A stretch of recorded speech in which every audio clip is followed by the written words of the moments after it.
Assalamualaikum warahmatullahi wabarakatuh. Kembali lagi di Bangga Podcastnya keluarga berkualitas di PPKB Kabupaten Tangerang. Oke, kemarin kita sudah membahas cara ya dengan Mbak Uum dan Mbak Linda di episode kemarin tentang menentukan pasangan yang green flag atau red flag. Kalau kemarin masalahnya menentukan pasangan, sekarang masalahnya untuk di anak nih. Ya, dengan judul kita akan membahas menebus waktu yang hilang bareng anak setelah seharian bekerja, di mana kedua orang tuanya sama-sama bekerja nih.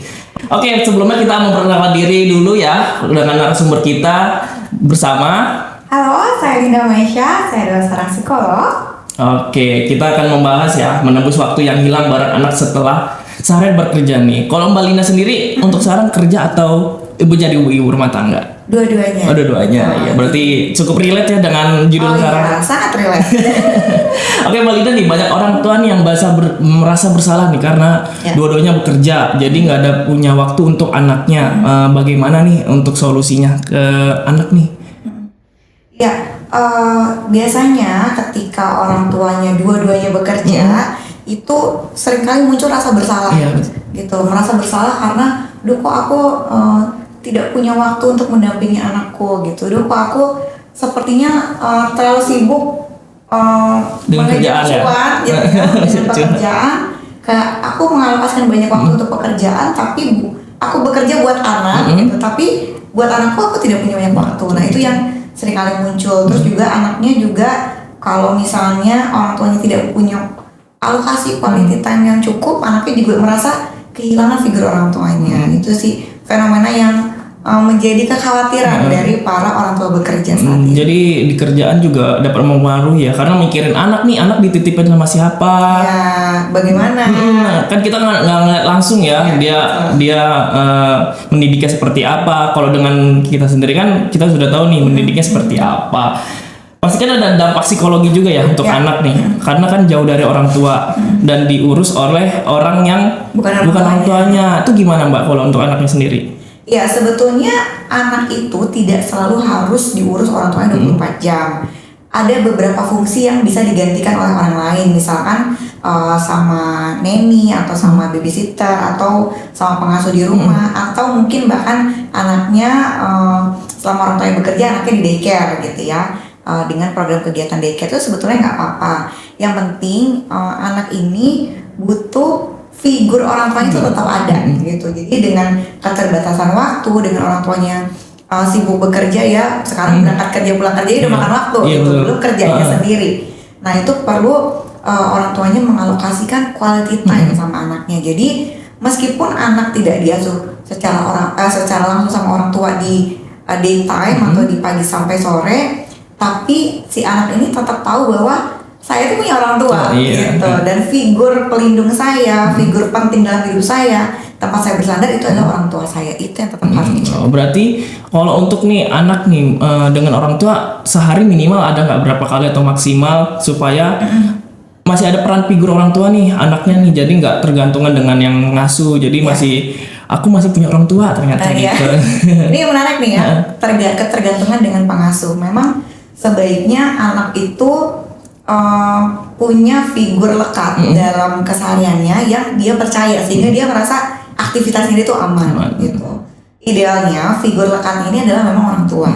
Tapi ketika orang tuanya tidak bisa hadir di dailynya karena harus bekerja, maka figur lekat ini bisa ditambah. Tapi bukan berarti dia menggantikan orang tua. Nah, itu yang orang tua juga perlu aware, bukan berarti dengan nitipin anaknya ke entah ke tadi yang terbagi itu maka terus melepaskan tanggung jawab sebagai orang tua. Jadi tetap perlu hadir supaya figur lekatnya itu tidak hilang si orang tua. Nah, caranya apakah ada waktu pastinya nggak ada sebetulnya ya. Itu kembali ke dinamika pekerjaan orang tuanya, waktunya dan juga kebutuhan si anak. Gitu. Yang pasti dibutuhkan adalah anak ini butuh interaksi langsung dengan orang tuanya gitu. Jadi misalnya nih lagi sebelum tidur malam mungkin cerita dulu atau sempatkan untuk cerita, adek tadi gimana gitu di rumah atau di sekolah, kakak tadi gimana. Jadi jangan mentang-mentang anaknya udah besar terus udah gede udah biarin udah gak bisa dideketin tuh, bukan gak bisa.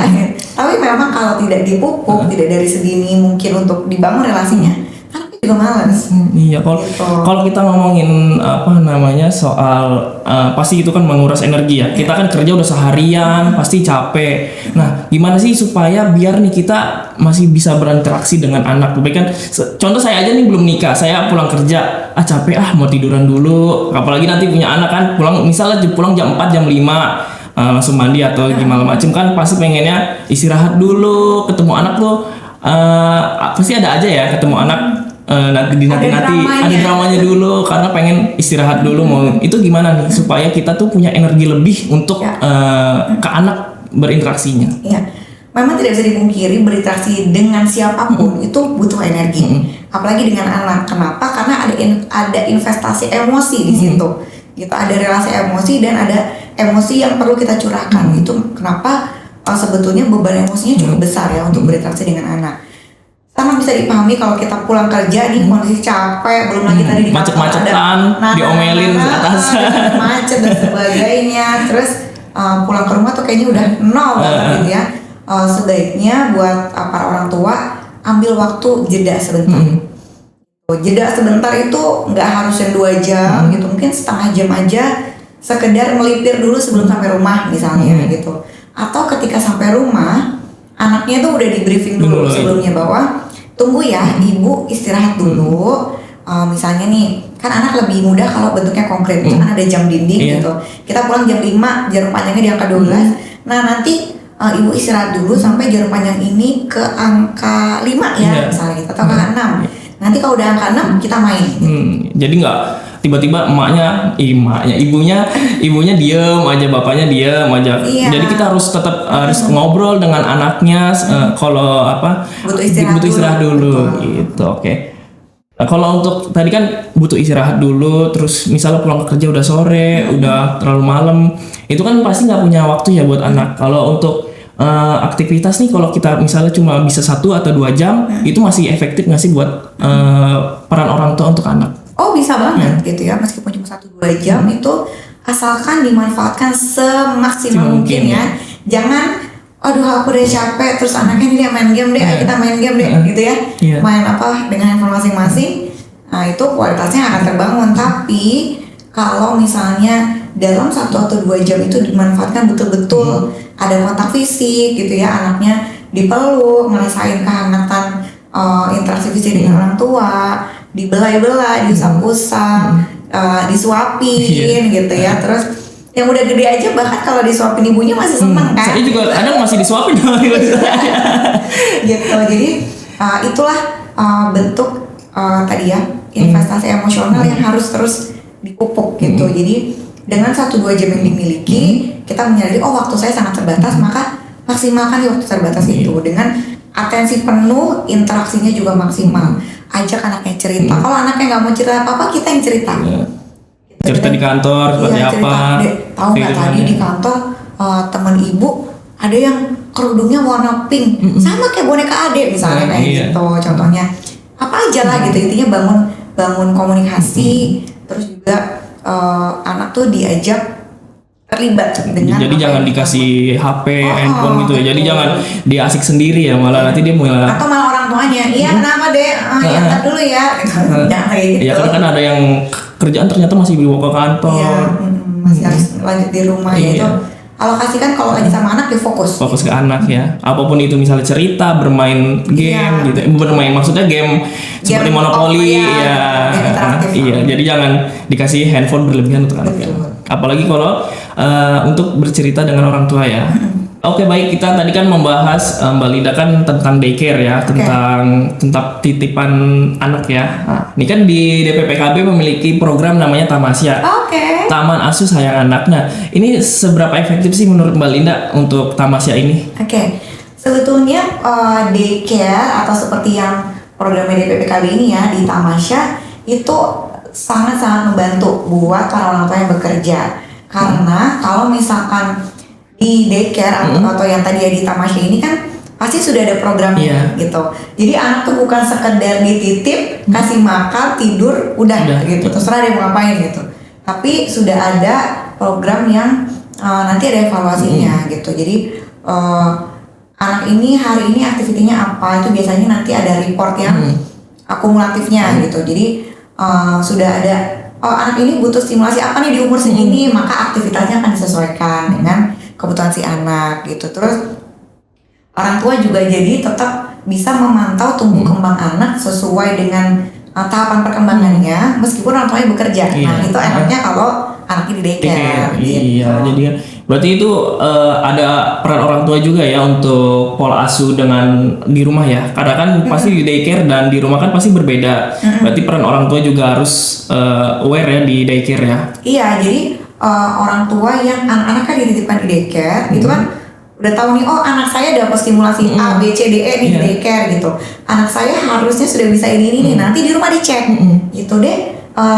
Tadi di daycare ada belajar ini ya, belajar guling-gulingnya gitu. Ajarin ibu dong gimana sih guling-gulingnya, misalkan seperti itu. Jadi kegiatan apa yang di daycare itu diulang lagi di rumah ya, gitu buat dibahas. Jadi sebetulnya dengan anak di daycare yang sudah punya program seperti ini itu sangat memudahkan buat orang tua. Jadi kalau kita bisa mengakses daycare seperti Tamasya tadi ya, kalau misalkan dekat dengan rumah atau dekat dengan tempat kerja, maka itu lebih lebih memudahkan buat orang tua memastikan atau memantau ya. Tumbuh kembang anak. Iya, tadi kan pasti kan nggak semua anak seneng ya di daycare, pasti ada marahnya, ada kecewanya karena kenapa aku ditinggal orang tua. Itu gimana tuh Mbak Linda kalau misalnya anak nih nggak seneng atau kurang suka lah ditempatkan di tempat orang yang nggak dikenal, karena di daycare kan rata-rata anak pasti nggak kenal ya, orang baru. Gimana tuh Mbak? Ya, anak-anak kan memang butuh adaptasi ya. Kita aja orang dewasa pindah kerja butuh adaptasi kan gitu. Apalagi anak-anak pindah tempat hidup gitu ya, itu juga mereka butuh adaptasi. Nah di sini penting banget peran orang tua untuk memberikan briefing dan framing dulu buat anak-anaknya sebelum anak-anaknya masuk daycare. Jadi dikasih tahu dulu daycare itu nanti akan ngapain, akan ada siapa, bahwa di situ tuh aman gitu. Jadi anak-anak itu kan sebetulnya hal yang paling dibutuhkan adalah rasa aman. Jadi orang tua harus bisa memberikan garansi aman itu kepada anak. Gitu. Sehingga ketika anaknya ada di daycare sedang proses adaptasi, anak tetap merasa oh ya oke, aku masih mempelajari tempat ini tapi aku aman. Nah itu dulu yang paling penting. Tapi dijelasin juga nggak nih anak kenapa anaknya harus ditaruh di daycare? Misalnya orang tua, deh kamu harus di sini karena ibu bapak kerja, atau tetap ada ini lagi nggak kayak alasan lain kenapa dia dititipin di situ? Sebaiknya memang jujur ya ke anak gitu. Kalau misalkan Dek karena ayah sama ibu bekerja dan adik daripada adik sendirian di rumah nggak ada temennya, nggak ada yang jagain, nah lebih baik adik di daycare atau lagi di Tamasya gitu ya. Nah di sini masuk deh tuh promosi tentang Tamasya. Nanti di sana banyak temennya, asik loh, bahwa nanti banyak mainannya gitu, main bareng-bareng. Terus ada entah guru disebut penjaganya susternya atau penjaganya atau gurunya gitu, nanti yang ngajarin main bareng. Nah, nanti deh kalau kadang-kadang anak khawatir, nanti kalau mau pipis gimana, kalau aku mau pup gimana, kalau aku ngantuk gimana. Nah itu di situ berikan keamanan untuk kebutuhan anak. Nah nanti di sana kalau misalkan adek mau pipis, tinggal bilang aja sama missnya misalnya gitu. Atau kalau adek lapar bilang aja, atau misalkan nanti mama udah siapin nih di tas, nanti adek bawa susu, bawa biskuit, bawa makanan adek, bawa baju adek, bawa mainan, bawa apalah gitu yang bisa buat anak nyaman, nanti dibawa ke daycare gitu. Jadi orang tua mengkondisikan bahwa daycare itu adalah tempat yang menyenangkan, sehingga proses adaptasi anak pun juga jadi lebih smooth gitu. Oke, tadi kan kita sudah membahas ya alasan atau upaya biar anak tuh mau di daycare. Mungkin ada kayak menyeimbangkan nih karir dengan bina anak di rumah, seperti apa Mbak? Ini memang suatu hal yang seimbangnya setiap keluarga itu beda-beda gitu ya. Ada keluarga yang seimbangnya adalah ayahnya bekerja, ibunya bekerjanya setengah-setengah kayak saya misalnya gitu ya. Atau misalnya ada yang gak bisa, titik seimbang kita adalah kita berdua suami istri ini harus bekerja full time dari pagi sampai sore, atau ada yang kerja di luar kota dan sebagainya. Jadi jangan mematok titik seimbang itu dari hidup orang lain. Itu karena keluarga kita punya titik seimbangnya kita sendiri gitu ya, berbeda dengan keluarga lain. Jadi kita perlu menjaga kewarasan kita, menjaga kesehatan mental kita sebagai orang tua dengan itu, tidak perlu membandingkan dengan yang lain. Karena kita punya kondisi yang berbeda-beda dan itu tadi punya titik seimbang yang berbeda-beda. Jadi dalam kita mengejar karir, kalau memang saat itu momennya lagi memang harus begitu gitu, sehingga anaknya harus dititipkan dulu di tamasya atau daycare, ya nggak apa-apa selama kita bisa memastikan bahwa anak kita ada di tempat yang aman. Toh nanti juga akan ada waktunya di mana dinamikanya akan berubah lagi, nanti akan ada penyesuaian lagi. Jadi nggak perlu khawatir, yang penting saat ini semuanya bisa terhandle dengan seimbang menurut versi seimbangnya keluarga masing-masing. Berarti kalau misalnya anak dititipin dari kecil, mungkin ada perubahan nggak sih Pak nanti saat dewasa? Karena kan tidak selalu sering ya dengan orang tua yang bekerja itu. Ada bakal perubahan nggak sih Mbak? Sebenarnya kalau perubahan itu balik lagi ke pola asuh orang tuanya gitu. Terlepas dari anaknya, kalaupun anaknya di rumah terus nih, misalkan sama ibunya gitu kan, ibunya nggak kerja, ayahnya yang kerja, tapi ibunya kecapean di rumah sehingga sering marah-marah sama anaknya juga nggak sehat secara mental kan gitu. Lebih baik anaknya di daycare gitu daripada harus mengalami trauma akibat ibunya yang ngamuk gitu. Jadi sebetulnya tidak masalah mau di daycare atau di rumah. Yang penting adalah bagaimana orang tua memaksimalkan perannya dengan waktu yang ada. Jadi tidak membebankan orang tua juga ya. Betul, karena intinya adalah semua harus sehat dulu. Sehat nomor satu. Oke, kita sudah sampai di ujung podcast ya. Mungkin Mbak Linda ada pesan-pesan nggak untuk orang tua nih yang masih galau nih, anaknya mau dititipkan atau tidak, karena kan orang tuanya sibuk bekerja. Mungkin ada pesan-pesan untuk Sobat Bangga. Oke.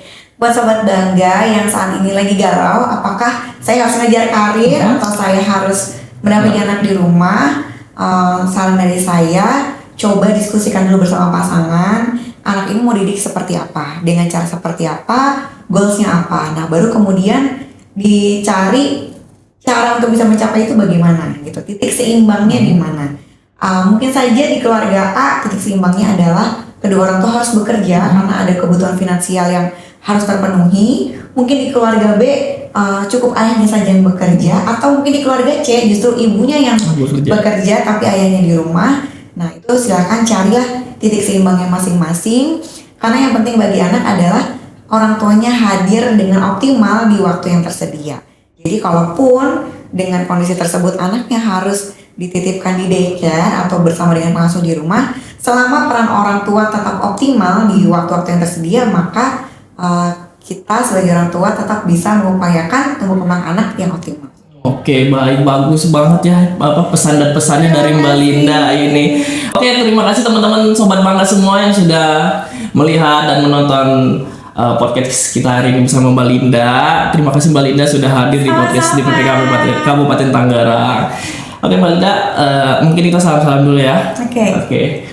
Salam BKKBN, berencana itu keren. DPPKB bangga. Wassalamualaikum warahmatullahi wabarakatuh. Bye bye.